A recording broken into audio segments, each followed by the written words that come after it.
Hi again, and welcome back to FSD TV. I'm your host, Mark Sonny, and today we have Kathleen Grandahl with us, who's a science teacher who's going to teach us a little bit about forming a hypothesis. So Kathleen, take it away. Hi everyone, I am Miss Grandahl. Thank you so much for taking the time to join me today and invest in your learning. We have a super fun science experiment planned.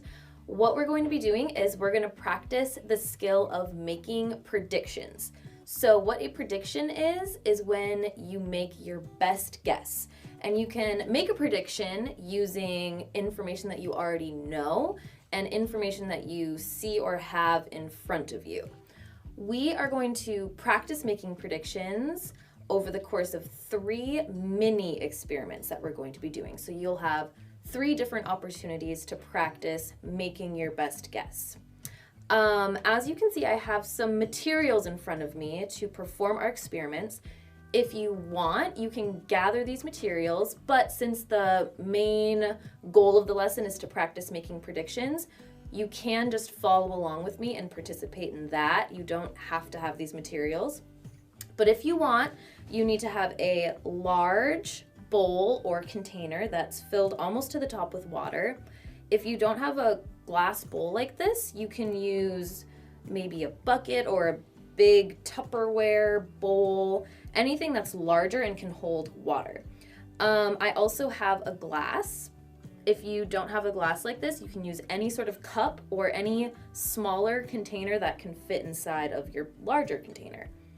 And I'm going to be using a dish towel today, but if you don't have a dish towel, you can use like a bigger piece of paper, or if you have a sock or anything that's kind of moldable that can fit inside of your glass or smaller container. The other thing we need to do before we start is go over 2 vocabulary words that are really going to help us when it comes time to make your predictions. So it's important that we know what air pressure is. Air pressure is the force that air exerts on a surface or an object. So if you kind of imagine if you push your hands together and you feel that force, that's kind of like your right hand being air and your left hand being any surface, and they're pushing against each other. So you can feel that pressure happening. And the same goes for our second vocabulary word, which is water pressure. Same idea, except it's water exerting force or pressure on a submerged object or a surface. So it's that idea of pushing against each other and exerting force. Okay, now that we have our materials and we are ready with our vocabulary words, let's get started with our first experiment. So I am going to take my glass and your dish towel, sock, whatever you chose to use, and I am going to put it in my glass. And I'm going to make sure it's in there really good because you don't want it to fall out. You want to be able to hold your container upside down like this and it's not going to fall out. You also want to make sure it's not hanging below the bottom. So it's time for our first prediction. I'm going to tell you what the experiment is. You're going to take some time to predict what you think is going to happen.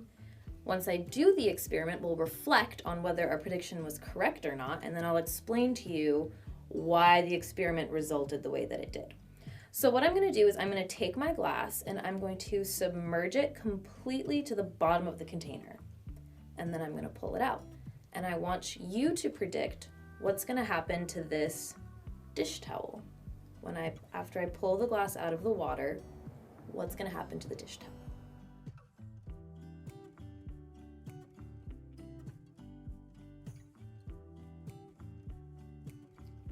Once you have your prediction, I'm going to go ahead and perform the experiment.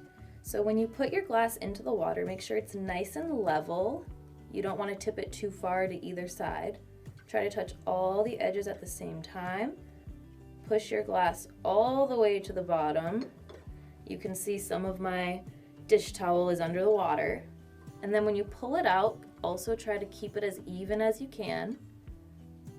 Shake off some of that extra water. And if I pull out my dish towel, you can see that it's totally dry. So now it's time to check our predictions. Did you think that the dish towel was going to be dry when I pulled it out, or did you think it might get wet? Let's explain why this happened. It was not magic. It was those two words we talked about, air pressure and water pressure. You can't tell right now, but this glass is filled with air. So when I put this glass down on the water, the air that is in this glass creates pressure, and that pressure is pushing against the surface of the water. So right now I have air trapped in this glass. When I'm pushing the glass down, it's like what we were doing with our hands. If this is my glass with the air pressure and this is the water, as I pushed the glass down, those two pressures were balanced. So the air pressure was not allowing water to go into the glass, and that's why my dish towel was able to stay dry. Okay, so we had practiced making one prediction. Let's try our second experiment. If you remember in the first experiment, we were very careful to put our glass down nice and evenly. I want you to think what's going to happen when I submerge my glass nice and even, but then while it's underwater, I'm going to tip it slightly to the side. What do you predict is going to happen when I tip my glass to the side while it's underwater?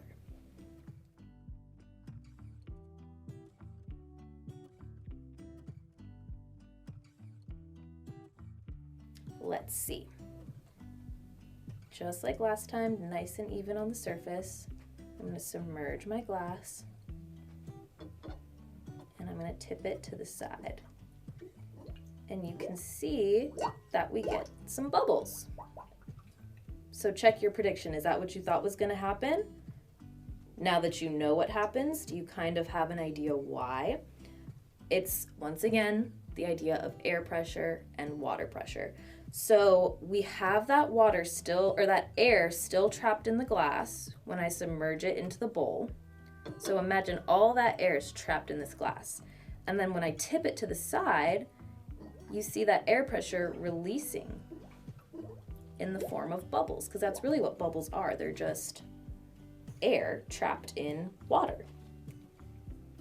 Time for our third and final prediction. What I'm going to do for this last experiment is I'm going to fill my glass with water this time. So I'm just going to, it's not going to be completely full, but as full as I can get it. What I'm going to do is I'm going to lift the glass completely out of the water. If you can see when I hold it right below the surface, there's water in the glass. So I want you to predict what is going to happen when I pull the glass completely out of the water.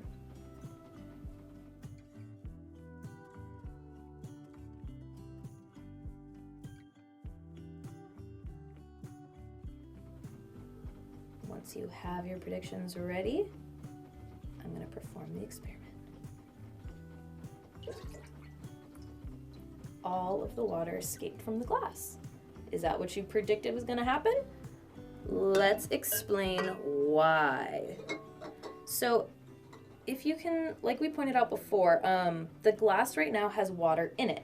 So it's kind of interesting that when I'm holding the glass like this, the water isn't escaping back into the bowl or leaking out of the glass at all. The reason that this is happening is because even though you can't see it, there's air pressure all around our bowl, and it's pushing against the surface of the water, and it's pushing against the glass, and that's preventing the water in the glass from escaping into the bowl because that air pressure is pushing down on it.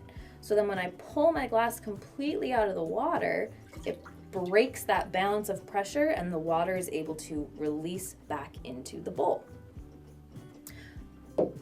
Those are our 3 experiments today. You can perform a lot of different experiments using these same materials or materials like this if you have a larger container, smaller container, and something like this.